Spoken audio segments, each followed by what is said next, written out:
Think about this question. Do you spend more time trying to improve your weaknesses or trying to improve your strengths? John K. Coyle earned a silver medal in the Olympics in speed skating by deciding that he was going to design his life around his strengths. And we're going to hear his fascinating story in this video. Hi, everyone. I'm Lisa Ligori, and welcome to Crown Pointers.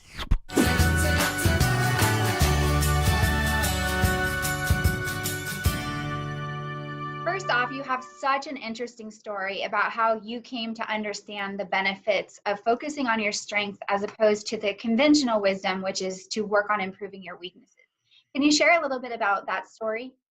Sure. I was a senior at Stanford in California, training a little bit on the side while studying full time, and I still managed to get 12th place that year in the World Championships for speed skating, with no coaches and no real training program. So I thought by graduating and joining the Olympic team full time, that with the right support, I could go from 12th to 6th to 1st in the 2 years I had to prep for the next games. And so I moved into the Olympic Training Center. And shortly after getting there, they proceeded to put us through a series of tests of our athletic abilities. And they found that I had many weaknesses. And so they put me in a program to fix them. And it made sense, right? Good people, good intentions. And so I doubled down on fixing my weaknesses for the next 2 years and prep for the games. But instead of going from 12th to 6th to 1st, I actually went from 12th to 34th to not even coming close to making the team, finishing, 30th in the U.S. trials 2 years later. I was ready to quit. I was going to quit the sport. But then I backed up and I was like, I didn't used to be terrible. So maybe this program doesn't work for me. Maybe I need to go back on my own and focus on what I do best. And so I quit the team, not the sport, and I began training all by myself again. And this time I started doubling down on what I'm best at, which is high power, short intervals. And I changed the way I skated. I actually changed my track and technique to dive into each corner, which required a huge burst of power with a short rest. And 1 year to the date of getting 30th or so at the U.S. trials, 1 year later for the same trial, same event, in a sport where hundreds determined first from second, I won the first race by over 5.5. Actually, I broke the U.S. record by almost 5.5 seconds, and I skated a full second faster than the world record, my first trip back. So how did you just realize that those were your strengths? Were they things that you already knew, or was there a process of recognition that took place? One of the things about weaknesses, we don't want to accept them. And I had literally a decade and a half of data proving that I have no endurance. But I didn't want to accept that. And this is true for all weaknesses, I think. Our weaknesses might be staring us right in the face right now, but it's like we can't see them because we don't want to accept them. And the day that I finally let go of the fact that I am not and will never be an aerobic athlete was the day I could start designing for who I am, which is an anaerobic athlete. The day that I let go, this is back now in work world, the day I let go of that I'm not detail oriented was the day I could quit being a PMO and start moving into marketing and innovation, which is where I built my career. So every time you're willing to finally let go of a weakness, that's when progress happens. But they might be right in front of you right now. And lots of people, I think, don't see them. They don't want to accept them. And we're also programmed since youth to never stop fixing weaknesses. But quote from the book that I really like is, if you're over 25 and you're still trying to fix your weaknesses, that ship has sailed. But how do we get over that mindset of, well, I have to work on my weaknesses or I'm a quitter? 2 cliches I'll share with you. The first is, if at first you don't succeed, try again, right? You know that one. Do. That's childhood guidance. The adult wisdom is the definition of insanity is repeating the same thing over and over again and expecting different results. Those two things are actually saying the exact opposite things. And so, the question of which one is true, well, I think both are true. And the only distinction is when. So I think roughly 0 to 18, 0 to 20, 0 to 22, somewhere in that range. The first one's more true. You don't know what your strengths are. You don't know what your skills are. You don't know what your weaknesses are. And if you don't try stuff and put in enough time without quitting, then you'll never know. Right. But at some point, as an adult, you got to say, this is me. I'm good at this. I'm not good at this. I'm good at this. I'm not good at this. I need to start doubling down on things I'm good at. And at that point, banging your head against the wall of your weaknesses, playing whack-a-mole with them, doesn't lead to anything other than frustration and disappointment. And so I think they're both true, but I think for adults, it's hard to unwind 2 decades of operant conditioning. I mean, we are conditioned to fix weaknesses.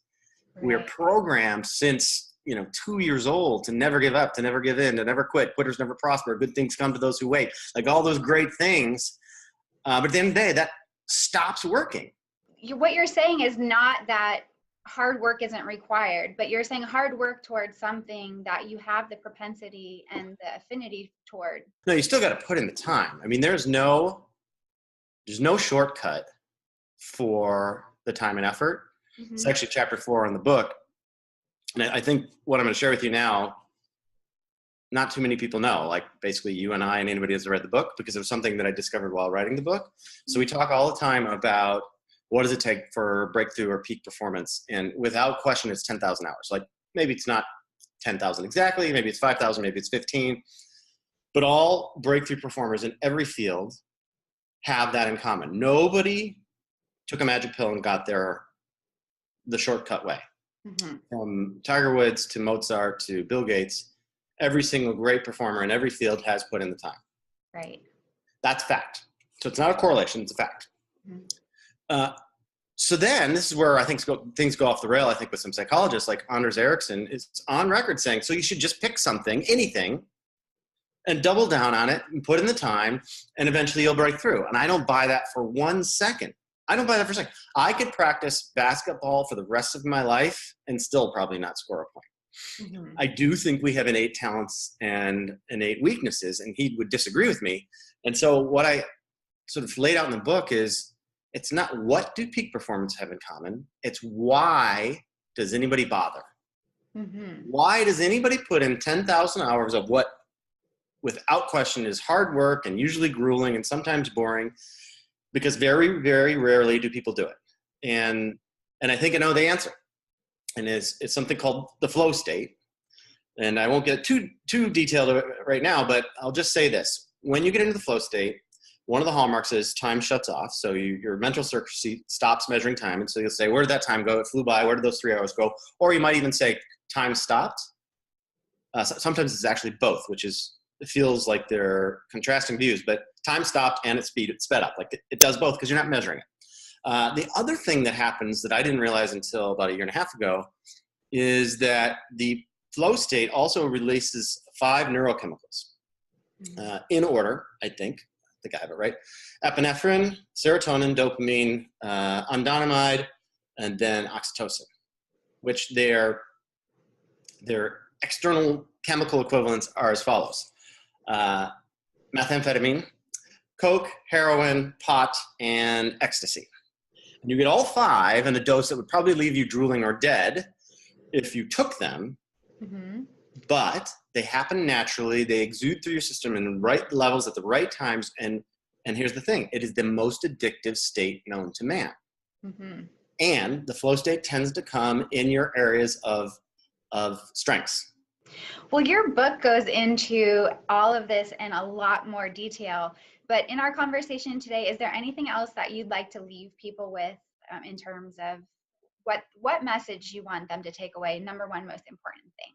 One thing we know about human psychology is you can know all of the right things to do, but unless you're emotionally activated to do it, you just won't. Right. You just won't do it. Emotion drives everything, right? Your back brain, your mammalian brain is the motor. It's the elephant that moves objects and makes things happen. And so I wrote a book very intentionally using narration and storytelling to underline each of the chapters and concepts in each step of design thinking process, such that at the end of each chapter, what I hope that you will feel, and what I've certainly gotten feedback is, I want to and believe I can do this. Mm-hmm. And so that sort of motivation aligned with a real and simple process, I think the combination should leave, hopefully, a lot of people ready and willing to take that leap. I've been speaking with Olympic silver medalist John K. Coyle about how he designs his life around his strengths and how you can too. He's got a great book on the subject, and I'm going to link in the description box below how to find his book. And while you're there in the comments, please let me know how it's gone for you at times when you have tried to leverage your strengths versus spend that same energy on overcoming your weakness. You can subscribe by hitting subscribe and the bell to be notified when we upload a new video each week. And Crown Pointers is your source for tips, tricks, and pointers for the adventure of everyday life. Bye, everyone.